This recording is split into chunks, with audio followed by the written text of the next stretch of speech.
Olá pessoal, tudo bem? Aqui é o professor Supermalva. Vamos aí para mais uma videoaula, mas antes de mais nada, vamos para o nosso ritual padrão. Se inscreve no canal, dá aquele like positivo, não custa nada e ajuda bastante o canal, também como nossos queridos colegas concurseiros aí poderem localizar com maior facilidade as videoaulas para auxiliar nos seus estudos, não custa nada e ajuda bastante. Então se inscreve no canal, dá aquele like positivo e vem com o tio. Pessoal, nós vamos agora para a nossa 18ª aula sobre a BNCC, a Base Nacional Comum Curricular. E nós estamos falando aqui sobre as competências específicas de linguagens para o ensino fundamental. E nós estamos na terceira aula aí sobre essas competências. E agora nós vamos falar aí sobre as competências específicas de educação física para o ensino fundamental, né? Cada componente curricular aí do ensino fundamental tem as suas competências específicas, tá? E nós temos aí 10 competências da educação física, competências específicas de educação física. Então vamos lá para a primeira. Compreender a origem da cultura corporal, de movimento e seus vínculos com a organização da vida coletiva e individual, tá? Então, o que é a cultura corporal, pessoal? Tudo aquilo que a gente faz utilizando o corpo. Eu, por exemplo, falo mexendo as mãos, todas as aulas aí, né? O tempo todo sempre mexendo as mãos. Então, é toda essa parte corporal, né, que envolve corpo, movimento, gestos, tá? Então, nós precisamos compreender a origem dessa cultura, seus vínculos com a organização da vida, né? Por que a gente utiliza o corpo para a vida, certo? Competência 2, planejar e empregar estratégias para resolver desafios e aumentar as possibilidades de aprendizagem das práticas corporais, além de se desenvolver no processo de ampliação do acervo cultural neste campo. Então, quando a gente fala sobre planejar e empregar estratégias aí para resolver desafios e aumentar as possibilidades de aprendizagem, é trabalhar realmente atividades voltadas ali para a educação física, voltadas para o corpo, para que a criança possa conhecer os limites do seu corpo, claro, não romper as barreiras dos limites, mas que possa realmente buscar ali o limite, ver até onde ela pode chegar, tá bom? O que ela consegue fazer com o corpo dela. Além de se envolver no processo de ampliação do acervo cultural neste campo, ou seja, quanto mais atividades a criança faz acerca de esportes, brincadeiras, mais ela vai aumentar o seu acervo cultural aí na parte de educação física. Terceira competência, refletir criticamente sobre as relações entre a realização das práticas corporais e os processos saúde e doença, inclusive no contexto das atividades laborais. Gente, eu nem preciso falar nada, eu vou até pular essa competência, porque essa competência aqui fala sobre o que, gente? Atividade física, o que a atividade física traz de benefício para o corpo, o que ela pode, doenças aí que ela pode curar, por exemplo, aí, né, a obesidade, doenças cardíacas, né, ansiedade, todas essas coisas aí podem ser curadas através das atividades corporais, das atividades físicas. Gente, eu nem preciso me estender, todo mundo conhece de cor e salteado essa competência aqui, tá bom? 4. Identificar a multiplicidade de padrões de desempenho, saúde, beleza, estética corporal, analisando criticamente os modelos disseminados na mídia e discutir posturas consumistas e preconceituosas. Então, assim, identificar a multiplicidade de desempenho, ou seja, cada pessoa ela tem um biotipo, cada pessoa ela se desenvolve de uma forma, cada pessoa vai ter um determinado, como que eu posso dizer? Um determinado tempo de aprendizado, um tempo de desenvolvimento, né? Então, assim, nem todo mundo é igual. Então, não fala assim, nossa, vou dar um exemplo, o cara vai na academia, tô malhando há 3 meses, tô fortão, você tá aí 5 anos, tá magricela ainda, ou ainda tá gordão e tal. Mas esse tipo de coisa não pode acontecer, cada pessoa tem o seu tempo, então a gente vai falar aí sobre saúde, beleza, estética corporal, tá?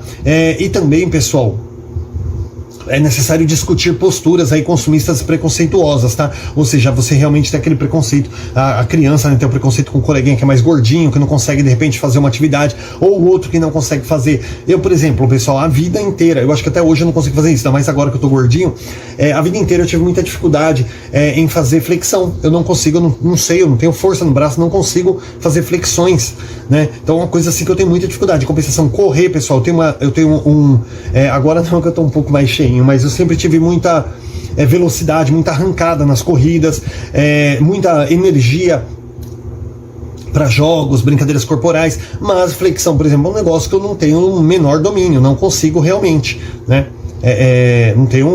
domínio para flexão. Então a pessoa fala assim, o raquítico lá não tem força para levantar o próprio corpo. Gente, esse tipo de coisa não pode acontecer. Então a competência 4 fala sobre essa questão de saúde, né, de tempos, de ganho, de perda, e também, né, pessoal, falando aí sobre a gente precisa discutir sobre essas questões preconceituosas que não devem acontecer. 5. Identificar as formas de produção dos preconceitos, compreender seus efeitos e combater posicionamentos discriminatórios em relação às práticas corporais e aos seus participantes. Gente, mais uma vez aqui tá falando a mesma coisa, a competência 5, tá? A gente conversar sobre esse tipo de coisa, os preconceitos, por que eles surgem, tá? Que a gente, tem um vídeo no YouTube muito legal aí no Facebook, inclusive, que fala o professor de dança lá, tinha as meninas toda magrinha lá, as mulheres, né, e tinha uma lá bem gordona assim, e ela ficou meio assim constrangida, e todo mundo parou a aula e começou a dar força pra ela, e a aula foi praticamente em cima dela, e aí falou assim, amanhã você volta. E isso, pessoal, é o incentivo que as pessoas dão, isso faz com que a pessoa volte, com que a pessoa queira ser melhor. Quando você tira barato da cara de uma pessoa, você ri, tem que contar isso pras crianças, passar isso pra eles. Quando você, esse colega, ele vai criar uma sociabilidade tão grande, uma introspectividade tão grande, que isso aí vai afetar toda a vida dela. Então você precisa explicar as reações negativas acerca desses preconceitos, dessas brincadeiras, esse famoso bullying que acontece hoje, tá? E tá falando aqui também, compreender seus efeitos e combater esses posicionamentos discriminatórios, ou seja, a gente tem que agrupar as crianças para que aquelas crianças que conseguem dê força para aquele que não consegue e não ficar rindo da cara dele, certo? A 6ª competência agora. Interpretar e recriar os valores, os sentidos e os significados atribuídos às diferentes práticas corporais, bem como aos sujeitos que delas participam. Então, pessoal, não apenas interpretar aí os valores, sentidos e significados aí, mas também recriar esses valores, esses sentidos, esses significados, trazer as pessoas de volta para o mundo da atividade física, tá? As práticas corporais, bem como aos sujeitos que delas participam. Então, assim, a gente sempre procurar trazer à tona, procurar recriar, procurar reforçar aí a importância das atividades físicas, tá? Tanto para as pessoas que já praticam, tanto para aquelas que ainda não praticam, tá? Então é importante passar para essas pessoas esses valores, o sentido, o significado de fazer uma atividade física, a necessidade de fazê-la. 7. Reconhecer as práticas corporais como elementos constitutivos da identidade cultural dos povos e grupos, ou seja, atividades físicas também faz parte da nossa cultura, tá? Então, não está inserido lá nas artes, mas faz parte da nossa cultura também. As pessoas que fazem corridas, caminhadas, que andam de bicicleta, fazem diversas atividades culturais, até aquele futebol no final de semana, gente, é muito importante, faz parte da nossa cultura. 8. Usufruir das práticas corporais de forma autônoma para... Gente, eu não tenho problema de dicção, tá? Acontece que eu falo muito rápido e às vezes come o R ali, vocês vão falar assim, mas esse cara precisa passar numa fono. Às vezes eu fico incomodado que eu mesmo acabo comendo o R ali, mas realmente não é problema de fono, é que eu falo muito rápido, tá bom? Então vamos lá. 8. Usufruir das práticas corporais de forma autônoma para potencializar o envolvimento em contextos de lazer, ampliar as redes de sociabilidade e a promoção da saúde. Então, assim, quando a gente fala sobre usufruir de práticas corporais de forma autônoma, ou seja, você não tem necessidade de ser um atleta profissional para praticar atividades físicas, tá? Você também, de forma autônoma, aí você pode estar potencializando o envolvimento, né, em contexto aí de lazer, ampliar as redes de sociabilidade e a promoção da saúde. Então, quando você pratica uma atividade física, você amplia aí a sua rede de sociabilidade, você tem o seu grupo do futebol, o seu grupo do vôlei, seu grupo da corrida, tá? Então você amplia, né, a sua rede de sociabilidade, bem como aí promove a sua própria saúde também, né, e a saúde dos demais aí, porque quando você pratica um exercício físico, você incentiva as pessoas próximas a você a praticarem também. 9, pessoal, reconhecer o acesso às práticas corporais como direito do cidadão, propondo e produzindo alternativas para a sua realização no contexto comunitário, ou seja, propor e também produzir aí alternativas, né, pessoal, para que as comunidades aí, os bairros, né, possam estar promovendo a cidade, possam estar promovendo aí eventos eventos de práticas corporais, yoga, meditações corporais, gincanas, jogos, corridas, né, maratonas, tudo, ciclismo, tudo isso é muito importante, que a cidade, que os bairros, aí, as comunidades promovam esse tipo de atividade, para que as pessoas realmente possam criar aí o hábito de não só realizar a prática corporal como uma forma de saúde, mas também como uma forma de discernimento, construção da cultura, né, socialização e dentre outras coisas aí, tá bom? Então pode partir de cada cidadão, é um direito nosso e tem que partir de cada cidadão aí, tá propondo essas coisas, tá organizando esses tipos de eventos também. Eventos comunitários são muito legais também. 10. Experimentar, desfrutar e apreciar e criar diferentes brincadeiras, jogos, danças, ginásticas, esportes, lutas e práticas corporais de aventura, valorizando o trabalho coletivo e o protagonismo. Ou seja, pessoal, experimentar, desfrutar, criar, gente, fazer uso das diversas brincadeiras, jogos, danças, ginásticas, qualquer tipo de esporte aí, de modo a gente valorizar esse trabalho coletivo também e esse protagonismo de cada pessoa aí, ir lá e fazer por si para melhorar a sua saúde também, seu bem-estar, tá? Gente, foram as 10 competências específicas da educação física do ensino fundamental, e agora, gente, a gente vai partir para outro tema aqui. Deixa eu só... Eita, meu Deus do céu, desconfigurei tudo, pessoal, me perdoem. Pequenas coisas que acontecem no cotidiano. Vamos lá, deixa eu deletar aqui que eu tô com 2 computadores, pessoal. Tô com um aqui postando vídeo e o outro fazendo vídeo. Então agora nós vamos falar sobre as 10 competências. Opa, será que são 10? São 6. As 6 competências específicas de língua inglesa para o ensino fundamental. Então a língua inglesa tem também suas competências específicas. Então são 6 competências. Nós vamos falar agora as competências específicas da língua inglesa para o ensino fundamental. É sempre importante eu falar assim, para o ensino fundamental. Eu sei que a gente está falando sobre isso, mas como às vezes eu divido as aulas, às vezes a pessoa pega uma aula quebrada lá e pensa assim, olha, as competências específicas da língua inglesa. Não é da língua inglesa, da língua inglesa para o ensino fundamental, porque a língua inglesa no médio vai ter outra competência lá, vai ter outro dinamismo, tá? Então isso aqui é para o ensino fundamental, por isso que eu sempre tenho que grifar o ensino fundamental no final. Primeira, identificar o lugar de si e do outro em um mundo plurilingüe, né? Olha que trava-língua, hein? Em um mundo plurilingüe e multicultural, refletindo criticamente sobre como a aprendizagem da língua inglesa contribui para a inserção dos sujeitos no mundo globalizado, inclusive no que concerne ao mundo do trabalho, né? Gente, nós precisamos entender que o nosso mundo é um mundo plurilingüe, olha que bonitinho, né? E multicultural. E que, gente, a língua mais fácil aí, uma das línguas, acho que a língua mais fácil do planeta é o inglês. Por isso que o inglês hoje é a primeira língua estrangeira a ser trabalhada no Brasil, aí bem como no mundo. E a outra língua, a segunda língua estrangeira aí muito importante é o espanhol, tá? Mas primeiramente é o inglês, e o inglês aqui ele tem 6 competências específicas. A primeira delas é sobre isso, é mostrar para as pessoas a importância do inglês na vida da gente. Mas eu não moro nos Estados Unidos, eu não moro na Inglaterra, eu moro no Brasil, eu tenho que falar brasileiro.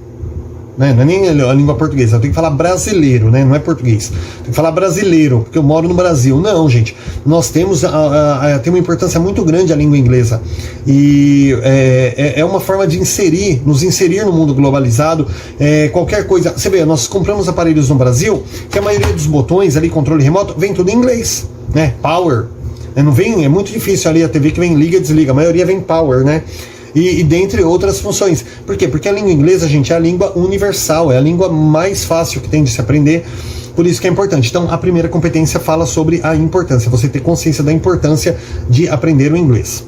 Segundo, comunicar-se na língua inglesa por meio de uso variado de linguagens em mídias impressas ou digitais, reconhecendo-a como ferramenta de acesso ao conhecimento, de ampliação das perspectivas e de possibilidades para a compreensão dos valores e interesses de outras culturas para o exercício do protagonismo social. Olha, acabei de falar disso aqui, né? Um controle remoto de uma TV, um manual de instruções de qualquer aparelho que você compra, às vezes um produto que você compra atrás, lá tá tudo escrito em inglês. Então, gente, Aqui tá falando, né, o uso variado de linguagens em mídias impressas ou digitais, sempre tudo com aquelas linguagenzinhas em inglês. Você vê que aqui no Brasil, por exemplo, é muito difícil você ter algo em português. Por exemplo, eu tenho uma camisa do Harry Potter aqui, não, mas isso aqui não tem, porque essa aqui é Lumos Maxima, é uma linguagem própria aí do Harry Potter mesmo, né? Mas, gente, você vai comprar camisetas em brasileiro, oh, meu Deus, eu não tenho uma aula que eu não solto uma pérola, né? Uma camiseta aqui no Brasil, você pega um exemplo, Vingadores. Gente, não pode, a camiseta fabricada aqui no Brasil com a estampa brasileira, mas não vem escrito Vingadores, vem escrito Avengers, que é o nome original. E por aí vai, né? Aqui no Brasil, por exemplo, é muito difícil você comprar alguma coisa escrito em português. É sempre tudo escrito em inglês. Então, para vocês verem aí essa questão de... opa, tô aqui no 2. Né? Perceber o inglês no uso variado das mídias impressas, das mídias digitais. Reconhecendo o inglês aí como ferramenta de acesso ao conhecimento, de ampliação das perspectivas, tá? E por aí afora. Tá? Então, para você ver a importância do inglês. No primeiro... fala sobre você reconhecer a importância de se estudar inglês. E no segundo, pessoal, aqui fala sobre a importância do inglês no mundo. Realmente a representatividade do inglês nas nossas vidas, aí, ainda que moremos no Brasil, né? Terceiro, identificar similaridades e diferenças entre a língua inglesa e a língua materna. Outras línguas, né? No caso, a língua materna aqui no Brasil é o português, não é o brasileiro, né? E articulando a aspectos sociais, culturais, identitários, em uma relação intrínseca entre língua, cultura e identidade. Então, fazer comparações aí do inglês. O inglês, por exemplo, deve ter alguma outra aí, mas tem, por exemplo, uma palavra que é a mesma coisa que é. Aliás, hoje, né? Não é. Mas assim, tem uma palavra, por exemplo, que é a mesma coisa em inglês e português. E para pronunciar, a palavra também é igual, que é banana. Banana em inglês se escreve banana e se fala banana, tá? Talvez com algum sotaque lá, né? Mas é a mesma coisa. E talvez tenha alguma outra palavra. E tem, por exemplo, palavras que... a palavra em inglês... você pega uma palavra em português, por exemplo... entende, né? Não vou nem falar entender, vou falar entende. Entende, se você traduzir para o inglês, é understand, né? Understand, né? Você escreve e fala understand. Mas tem uma palavra em inglês chamada intend, com I e sem... termina com D mudo.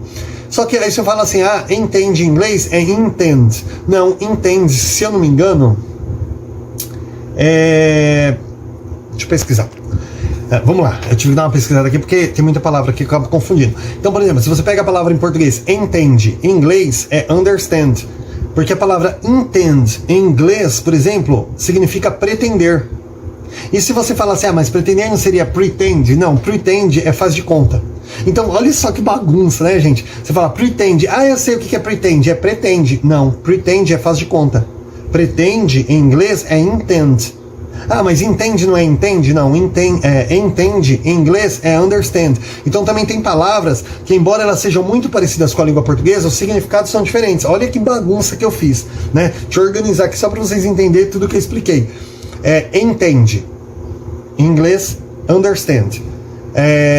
O intend em inglês significa pretender. Aí o pretende em português, em inglês, significa intend, né? E o pretend, que parecia com pretender, ele na verdade significa faz de conta. Então, ou seja, assim como nós temos palavras iguais com significados iguais, temos palavras iguais do português para o inglês que têm significados diferentes. Por exemplo, tem um jogo muito famoso dos anos 80, que até hoje o pessoal faz versões novas aí, que é The Legend of Cage, né? E se você traduzir para o português, não é... quando era criança eu falava a legenda de Cage, né? E na verdade não é legenda, é lenda. Lenda em inglês é legend, né? Legend. E aí você fala, mas e legenda em inglês? Como que é? Legenda é subtitle, que seria subtítulo, né? Então, para você ver assim, então é legal, pessoal, tudo isso aqui que eu tô falando não é para fugir da aula, é pelo contrário, é para mostrar aí exatamente a competência 3, que é identificar similaridades, diferenças de significados, ainda que a palavra se pareça, as diferenças de significados, é muito legal você trabalhar isso com as crianças para perceber as similaridades aí que tem da língua inglesa com, no caso nosso, a língua portuguesa. Isso em qualquer país seria aí a língua materna sua, mas aqui no nosso caso, a língua portuguesa, você fazer essas comparações, tá? É disso que fala a terceira competência. Pessoal, eu estou postando o vídeo ao mesmo tempo que eu estou fazendo o vídeo, então eu tive que dar uma pausa aqui para poder dar uma conclusão aqui no envio, tá bom? Não se esqueçam, pessoal, de nos adicionar aí nas suas redes sociais. Eu vou deixar o link aí da minha conta do Facebook, tá? Adicionem lá, tá bom? Tem as videoaulas também, estão todas lá na rede social, facebook.com/o-supermalva, tudo junto, tá bom? E vamos lá. Nossa quarta competência: elaborar repertórios linguístico-discursivos da língua inglesa usados em diferentes países e por grupos sociais distintos dentro de um mesmo país, de modo a reconhecer a diversidade linguística como direito e valorizar os usos heterogêneos, híbridos e multimodais emergentes das sociedades contemporâneas. Gente, aqui fala, isso aqui é um pouco mais complicado, né? Eu trabalhar com ensino fundamental só lá pelos últimos anos mesmo. Fala sobre elaborar repertórios linguístico-discursivos, ou seja, assim, pegar os países que falam a língua inglesa e os seus repertórios linguísticos aí, ou seja, assim, os tipos de conversa, né, os tipos de palavras, gírias aí que são utilizadas em cada país, tá bom? Então é um pouquinho mais complicado aí, deu para entender, né? Mas é um pouquinho mais complicado, para trabalhar com ensino primeiro ano aí, eu não acredito que isso aqui deva cair na prova não, porque para trabalhar com os primeiros anos aí é bem complicado, né? Que você vai trabalhar aí realmente com os modelos de expressões e gírias e também questão de palavras até, né? Algumas palavras, por exemplo, modificam da Inglaterra para os Estados Unidos. Por exemplo, o metrô, né? Que é o exemplo que mais usam aí. O metrô nos Estados Unidos é Subway, né? Igual lá a lanchonete, né? Subway. E na Inglaterra, por exemplo, o metrô tem um nome muito mais bonito, né? Que é Underground. Ó, Underground. Então o metrô na Inglaterra é Underground, nos Estados Unidos é Subway, né? Igual acontece no Brasil, por exemplo, né? Que você tem aquela questão de você pega caneca, como que é caneca? É lá no Mato Grosso, que eu sei que eu tenho um tio no Mato Grosso, então a gente tem esse tinha essa coisa, né, dele fazer essas comparações aí, e a gente faz muita atividade com as crianças assim. Então essa questão, por exemplo, a caneca, né, é cascudo, o pão a gente ri muito porque o pão lá em determinadas regiões é cacetinho, salsicha a gente não riam. Cara, o meu pai, ele morou no Mato Grosso aí durante uns 15 anos, e ele falava, né, que salsicha lá no Mato Grosso, por exemplo, é pica de cachorro, e a gente riu muito quando ficou sabendo disso, né? E carne moída, por exemplo, é boi ralado. Então, assim, você vê, tem essas variações, é muito divertido quando você conversa com pessoa de outra região. E até tem as questões também que não são engraçadas, como, por exemplo, a mandioca, que tem até hoje eu conheço 3 nomes, né? Não sei se tem mais, 3 nomes no Brasil, a mandioca, que é mandioca, aipim e macaxeira. É a mesma coisa, tem gente que adora dizer que a macaxeira é diferente, que ela é mais forte, que ela é tudo a mesma coisa, tudo mandioca, tá? Então, no inglês também tem isso. Por isso que eu falei que essa quarta aqui é meio complicado, mas tá passado aí, tá bom? Se cair prova no concurso, bom, pessoal, vamos dar uma lida e procurar entender. Quinto, utilizar novas tecnologias com novas linguagens e modos de interação para pesquisar, selecionar, compartilhar, posicionar, produzir sentidos em práticas de letramento da língua inglesa de forma ética, crítica e responsável. Então, assim, utilizar as novas tecnologias, né, pesquisas, tradutores, aí, mídias aí, em geral, para produzir sentidos, né, em práticas de letramento da língua inglesa, né? Não é para pegar o Google Tradutor, como eu já peguei muitas pessoas fazendo isso. Eu particularmente nunca fiz, pessoal, nunca fiz pegar tradutor do Google aí para ficar descobrindo como que são os palavrões em inglês, né, para poder ficar xingando em inglês. Não, pessoal, por isso que fala aqui, de forma ética, sempre orientar os alunos de forma ética, porque aquilo que é piada hoje para você, amanhã vai te prejudicar. A criança que se dedica a ficar fazendo piadinha, buscando coisas engraçadas, ele deixa de dedicar um tempo riquíssimo a coisas que vai acrescentar na vida dele de forma positiva. Então sempre colocar essa questão da ética aí, poder usar as culturas digitais aí, as tecnologias de modo positivo, auxiliá-lo na sua vida, não ficar aí fazendo piadinha, coisas que não acrescentam em nada, tá? Gente, para finalizar, a sexta competência: conhecer diferentes patrimônios culturais, materiais e imateriais difundidos na língua inglesa, com vistas ao exercício da fruição e da ampliação de perspectivas no contato com diferentes manifestações artístico-culturais. Então, pessoal, aqui tá falando, aqui também tá um pouquinho ligado a artes, né? Que fala aí sobre conhecer os diferentes patrimônios culturais, materiais e imateriais. O que é materiais, pessoal? Esculturas, quadros, pinturas, né? E quadros e pinturas é a mesma coisa. Soltei mais uma pérola aqui, gente, meu Deus do céu. A aula sem edição é assim mesmo. Diversos tipos. E imateriais são o que, pessoal? Coisas como música, uma peça de teatro, uma apresentação.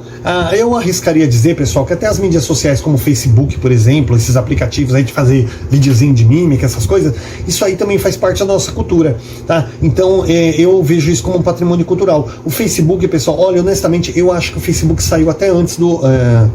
O Orkut, acho que saiu até antes do Facebook. Só que o Facebook realmente ele foi criado em meio a polêmicas e, envolveu mais os jovens, então foi por isso que o Orkut acabou deixando de funcionar e o Facebook tomou conta aí das mídias mundiais.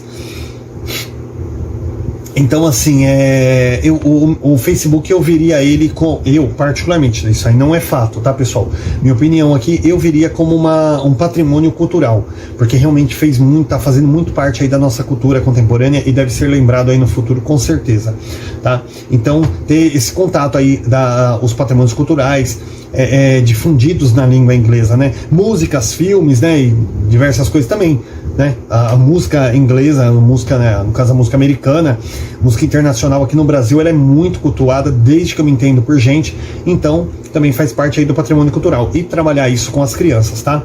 Gente, vamos ficando por aqui. Primeiro, que já tá dando aí 26 minutos, já deu o tempo da aula. Segundo, porque a gente vai começar outro tema agora, que são as competências específicas de matemática para o ensino fundamental. Tá? E aí já não vai entrar como competências específicas de linguagem, né? Porque a matemática ela não entra na linguagem, então é um tema novo. A gente vai começar aí na próxima aula, tá bom? Então vamos fazer uma pausa aqui, começar com gás total. Provavelmente nem vou gravar essa aula hoje, mas a gente começar com gás total, tá bom? Não se esqueçam de se inscrever no canal, daquele like positivo, divulgar para os colegas aí, tá bom? Porque realmente aqui, ó, não custa nada. E pessoal, estou fazendo um trabalho aqui, nada é cobrado, eu não tenho cursinho, eu não vendo produtos, e realmente a intenção aqui é compartilhar um pouquinho do conhecimento. Então divulguem, às vezes pede para um parente, para o namorado, para o marido, fala assim, ó, curte lá. Se você vê que é uma pessoa que não é ligada à educação, você fala para a pessoa, ó, se inscreve lá e desativa o sininho, né? Porque a pessoa não tem interesse de ficar recebendo videoaula, senão a pessoa acaba se aborrecendo e desinscreve. Então pede para o amigo, para o parente, para o cunhado, se inscrever no canal, né, para poder ajudar realmente aí, pessoal, porque é um trabalho aqui que a gente faz com o maior carinho, na intenção de compartilhar, de ajudar, e não custa nada, tá bom? Então se inscreve no canal, dá aquele like positivo e até a próxima aula. Bons estudos, pessoal!